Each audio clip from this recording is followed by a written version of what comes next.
What's up, guys? This is Saiyan here, coming at you with the final episode for that little mini series that I had going on in the past couple of months. We are now looking at a set 5 only deck for Dragon Ball CCG, Bandai 2008. So, without any further ado, guys, let's just jump right into it. Alright, so we're gonna start with 0 drops or 0 drops. We're running 3 Yamchas. Searches for quite a few things in the deck. Searches for Raleigh, searches for 18, searches for Pen. So it's a really solid card, obviously. There isn't much else I can really say about Yamcha. Is probably the best 0 drop, certainly in my opinion. 3 Master Roshi. This definitely is also in the top 3, or maybe the top 5 best 0 drops. Again, backup. It's a 2-2, which can be a bit, off-putting, but actually for any generic chi you can give Master Roshi +1, -1, so he can go from a superb 0 drop support warrior into a superb 0 drop attacker. So we are definitely running 3 of this guy as well. We have 1 Arale just because our deck is Earth and Super, and even though Arale specifically isn't a human, that's not really a problem for us. There's only the 1 here. We can look for that with Yamcha if we are missing our 1 drop. And then we can just have a good little Raleigh thing going on. Obviously, she gets +1/+0. If there is a turn cost 2 or less unique or villain symbol warrior in your opponent's team. So that will be obviously very useful, but you can also not put this little lady into any teams other than Earth and or Super Warriors. So this is for our 0 drops. We're only running the 7. We're running 2 Mr. Popos. This is our 1 drop. It's a really solid support warrior, and it can also dish out some growth coins. It is a little bit circumstantial, and you're probably not going to get a huge amount of growth coins off Mr. Popo, but in my book, even if you just get 1 growth coin off Mr. Popo, I think you're already there. It already paid off. And again, it is pretty much just a human backup, not backup warrior, sorry, a very good support warrior. Moving on to our 2 drops, we're running 2 Trunks, 2 Goten. You guys know the deal. They search each other out, they buff each other, they both have backup. Just overall very good cards. Very, very good cards indeed. So that's about it for these 2 guys. Moving on to 3 drops, we have 2 Hercules. We are running Goku in the deck, in the Fusion Extra deck. But even if we wouldn't, Hercule is an amazingly good support warrior. 0-3-0-2 is really good. Even for a 3 drop, he's clearly not going to be attacking, but his ability is actually very good, where you can pick him up back into your hand and play an additional warrior this turn, except Hercule. That's really good because, there might be a time in the game where you actually maybe want to look at the options of getting 2 higher power warriors down into game, or maybe you want to replay a Goten that may have been knocked out. You can then back up it into your hand and play your turn warrior and then play the Goten out as well, so you're buffing your Trunks. You get a really cool little solid team going on with those 2 guys. Running the 1 Pen. Again, searchable with Yamcha, which can be very useful. It does cost 1 Earth Chi to play her, but she does have a 4/4, so she's really versatile. She's really good in being the lead warrior. She's also really good in being a support warrior in the team. And you get a Dragon Ball coin, which might just get you to the point where you can get an early wish in, or maybe just get you a Dragon Ball because you might want to have one on your just for any reason. I'm trying to think if there's any warriors that need a Dragon Ball coin, but I think I built the deck without having to rely on that. So still, really powerful warrior as long as she doesn't get injured. If she gets injured, she's a 1/1. So 4 drops. We're also running 2 copies of Tien. I absolutely love this card. Absolutely brilliant card. Comes down for free. It has backup. It is a very solid a lead warrior, a 5-2-4-1 even if injured is really good. And not only that, but he also gives us chi advantage. So basically when he comes into play, you can move a technique card from your chi area to your hand and put a card from your hand into your chi area. And I say that's chi advantage. It's only virtual chi advantage, but you still get the chi advantage because you can basically pick any card back that you want from your techniques. Now techniques don't have backup, so TN is pretty much the only card that allows you to do this interaction. And it's really funny and interesting how they have designed the two TNs, this one from set 5 and the other one from set 3, because the set 3 TN gives you actual chi advantage, so he will bring a card back from your discard into your chi, which is also very useful, but I would probably say that this one is my preferred one, just purely because he also has Hermit style, and Hermit style is very important in this game. Moving on to our 5 drops, and this is where obviously we're gonna have the big beaters. So we got 2 Vegeta Super Saiyans, obviously being a super as well as an alien. He slots into this deck very well, super heal, toughness, all the good stuff that we want to see. And I suppose you can use that Dragon Ball coin on him for 1 generic cheat to look at the top 3 cards of your planet, pick a technique card that Vegeta can use, put it into your hand, shuffle your deck. Excellent stuff. 6-2-4-1, just again very solid lead warrior, and also we have the option to fuse into Gogeta. Which Goku are we running, you might be asking? Well, there's only one Goku in set 5 that we can run, which is of course the Genki Dama Goku.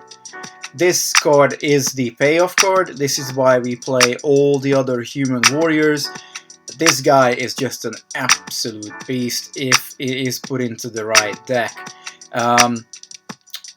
The fact that in either of the action steps, whether yours or your opponent's, or whether you're attacking or defending, just for 1 measly generic chi, doesn't even have to be super or earth, just 1 generic chi, this guy gets +X equal to the number of human warriors you control, which is just nuts. So if you play the deck right and everything does come out correctly, then you should have, well, the best place you can be is have 5 human warriors when you play Goku.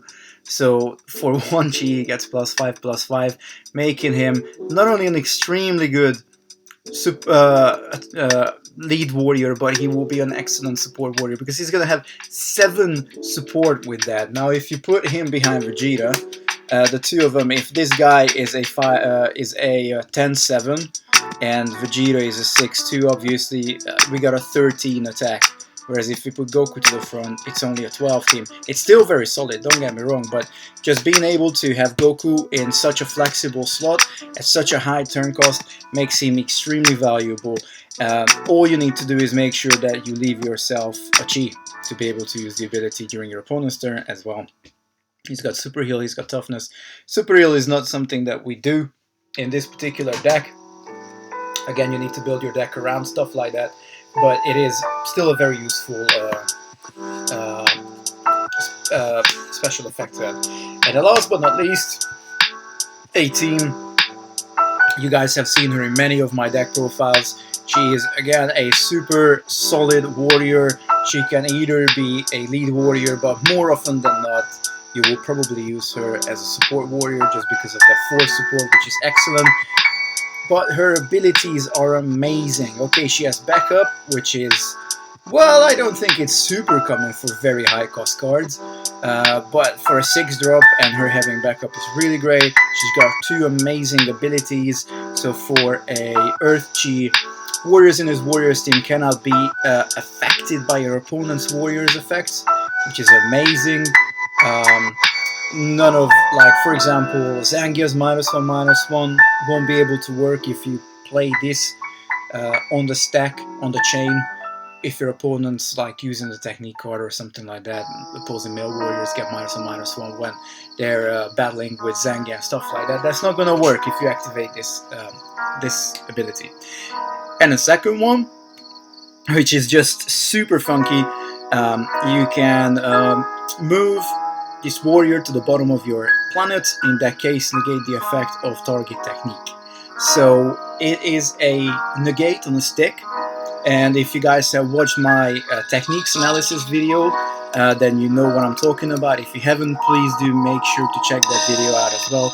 I talk about all the counter techniques in the game, but I do give a special shout out to 18 as well, because she's one of a kind when it comes to this particular card game. Now, not only does she for free negate a technique, well, I say for free, you have to play her for 1 Earth Chi, but you don't need to pay anything, you just need to activate that effect, which is super good. And there is nothing stopping you to use both. You can use, well, you obviously have to use the valid effect ideally first, and then but you can also chain them on each other if that's something that you might want to do. But very importantly, she can stop you from decking out, and that's just amazing. Okay, so this is the warrior lineup. In terms of events, we're only running 3, and they are all a Hero's Arrival. A super underrated card, and I don't normally talk about this card because it is very rare that I would build a set 5 only super Earth deck, even though I did probably a couple in the past. But this particular event, so set 5 gave draw power to every color, and this is probably not as much spoken about as like UFO landing or Fading Riches, but it's a solid card. The only thing is you have to make sure that you can actually play 3 or more turquoise warriors every time it's your turn. And now you would think that you can actually draw 2 cards if you pick Hercules back up and then put another one down. No, you will only ever be able to draw 1 card out of this card, but because the only thing that it checks for is whether you have or you have not played a warrior or deployed a warrior with a turn cost of 3 or more. But it's still a very, very solid draw engine. With a time limit of 3, that means you will be drawing 4 cards as long as you can deploy a turn cost 3 or higher warrior every turn whilst this event is in play. So super good. I love it. I just don't use it enough probably. And then moving on to the techniques. Obviously, having loads of Saiyans, having loads of Hermit style, we are running 3 Kamehamehas. We have people in every single turn cost deck can use Kamehameha. So what are we looking for? We're looking for Hermit style or Super Symbol plus Saiyan. Okay, so obviously Goku can use it, Super Symbol and Saiyan. Vegeta can use it because he does have the Super Symbol and he's obviously a Saiyan. Tien can use it because he has a Hermit style. Moving on, obviously Trunks can use it, Goten can use it, and of course we have Master Roshi who can also use it because he also has Hermit style, and Yamcha can use it as well because he has Hermit style as well. Now I'm not saying that you definitely want to be Kamehamehaing for 3 chi with your turn 0s, but certainly from turn 2 onwards, definitely by the time you get to Tien, and of course these 2 guys, they will be absolute bombs when they shoot a Kamehameha. But the biggest one is obviously being Goku. Kamehameha is an expert technique for Goku, so it gives out a damage equal to or less the warrior's turn cost who's using it. But if Goku's using it, he dishes out an additional damage to the target. So if ever you're running Goku, especially high turn cost, I highly recommend running Kamehameha. It's just, there aren't, like, this is definitely the most versatile, just straight up dish out damage at a very effective way in the game. Because you do have stuff like Mushenko, you do have stuff like rapid sword drawing, and you also have obviously the good old set 1 Kamehameha, which by the way I still love to the day. I think if you pull off the combo of burning attack with that Kamehameha using Trunks, that's just sick. You can still Kamehameha 5 plus down. You know, it's still 1 damage, but they is still super effective. For a set 1 card, it's like a second Renaissance type of thing. But this is for the Kamehamehas anyway, totally random. Then we obviously run 3 burning attacks, the best, the most versatile technique in the game, guys. For only 2 costs, either your or your opponent's action or strategy phase, which is ridiculous. Already that flexibility, you don't find it on many cards. Look at Kamehameha, only action phase. Okay, there's a good reason for that. So this particular card shouldn't even be super color. This particular card should be villain color, or maybe potentially unique color. But it just shows how they've sort of messed with the color pie of this game in set 5. Because there are no other super cards that give out -2/-2 to other warriors. Super always does +1, or they do direct damage. Look at Mashenko again, look at Rapid Sword Drawing, look at Hermit Style Uniform, look at Genki and Good. These cards always will give you either a damage to a warrior that your opponent controls, or give one of your guys +2 or plus. Look at Continuous Die Missile, which gives one of your guys +5/+0. You can only use it in a strategy, and you can't play any more techniques to that warrior with that warrior that turn. So this card is just broken. Realistically, it is, because it breaks the pie chart, and the amount of stuff it does is just crazy. So we can give a card -2 turn cost. We can give a card -2/-2. Why is -2/-2 good? Because it can hit both lead warriors and support warriors as well, depending what your opponent has. And you can also discard an event card with 2 or less counters on it. Why is that good? Well, most events won't really have more than 2 counters on them. So, you know, if I play, okay, the event I play, which is a Hero's Arrival, it will come down with 3 time counters. At the beginning of my next turn, that's going to go down to 2. You can immediately use Burning Attack on it. And remember all the other events that came out, you know, the 4 sets before set 5. Most of them don't even have time counters because they're not limited. They aren't as powerful events as like Hero's Arrival, for example. But it doesn't mean, like, if it doesn't have any time counter on it, you can still send it to the opponent's graveyard with Burning Attack, which is amazing. And the cherry on the top, if the user is Trunks, and we have so many different Trunks in this game. We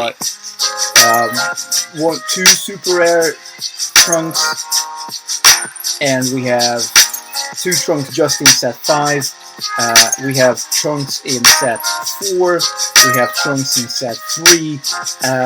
Gotenks can use it, and you can still draw the card of it because Gotenks is both Goten and Trunks. It's mind-blowing. Mighty Mask can use it, of course, and you draw the card of it. Just such a versatile card, super great. And on top of that, they even screwed up the imaging, because this is GT Trunks. This didn't happen in Z or Z. This happened in GT. But in terms of functionality, amazing card. Alright, we're running the 3 obligatory Katana Slice. We've got so much event removal in this game, you will never have any problems with your Katana Slice. I can guarantee you that. Another card that does give out -2/-2, very similar to Burning Attack. You could almost say it's the B version of Burning Attack. It's not quite as good, but it's still very good. Just the fact that it negates the effect text and special abilities of one of your opponent's warriors is brilliant. Imagine Goku being able to do this massive buff up. Well, you know, they try it, you chain Katana Slice on it, and now they not only have spent the chi, but they also don't get the effect of it, and it also takes away super event toughness. Such a good card, slightly different from Burning Attack. You know why I say B version? Actually, Katana Slice is not a B version, it's a very different version, but super effective card nonetheless. We run 1 Energy Shield. An Energy Shield I found to be a very effective card when I'm running it in my SS3 Goku deck. Just to be able to protect everybody in that warrior's team, the user and everybody behind or in the front of the user is just completely defended. All of your opponent's effects that target and all damage given is 0. Okay, so it's basically making your cards hexproof for that long term, and I think it's really good. I would probably run 2 if I wasn't short on space, because you can see how many good cards are in set 5. But I think just the 1 copy is still a good compromise. You still have it, you can still draw into it. Last but not least, 2 Super Dragon Fists. Really good card, but super expensive. And it's restricted to Goku, and you must have a printed turn cost of 5 or more. But if you play it, it can't be negated. It is a definite destroy your opponent's warrior, because you will give out 2 damage. Toughness doesn't do anything for this card. Negates don't do anything for this card, and also the warrior is removed from the game instead of going into the graveyard, which is just super good, super good. And you can also move Goku into any of your teams in any position. Let's not forget about that little thing, because it can be also really useful. In terms of extra deck, of course, we would be silly not to run Vegeta and Goku. We have Goku, we have Vegeta, we have Goku, so we can easily play these guys. Really good thing about Goku is it gives you a turn 4 Hermit style or Super Saiyan, Super Symbol Saiyan. So you can play the Kamehameha with this guy turn 4 as well. If you don't have TNL, for example, this guy can pull it off. His ability is super great, and whenever I'm running a Goku, I always make sure that I'm running a very minimal amount of events, because if you flip an event, well, you're kind of fucked. But as long as you hit a warrior or a technique, you're fine. You just put Goku wherever you just got the buff for. And even if this guy gets injured, it's still a 3/3, still a very solid, obviously support warrior, but you won't be able to use the ability because it's not valid. Now Gogeta is absolutely crazy. So when we were playtesting this deck with KKX Jodil, poor guy I managed to pull off the Gogeta turn 7 because the game went long, and I actually shot a Super Dragon Fist with Gogeta, so that means 3 damage to any warrior. It's literally, well, basically 2 damage to a warrior. When this guy is played, you can search your deck for any technique card, put it into your hand. I searched for Super Dragon Fist. I put a Dragon Ball into Gogeta, and it became the user of Super Dragon Fist because he's a turn 5 or higher Goku, right there. And you can give 1 damage to target opposing warrior. So I gave 2 damage out with Super Dragon Fist, and I gave another one of his guys another 1 damage, and it was just, okay, well, game over. When this guy comes down, it's crazy. It's absolutely crazy. It's just so difficult to stop Vegeta when it comes down. Yeah, you can do it. Of course you can do it. You can stop everything in this game.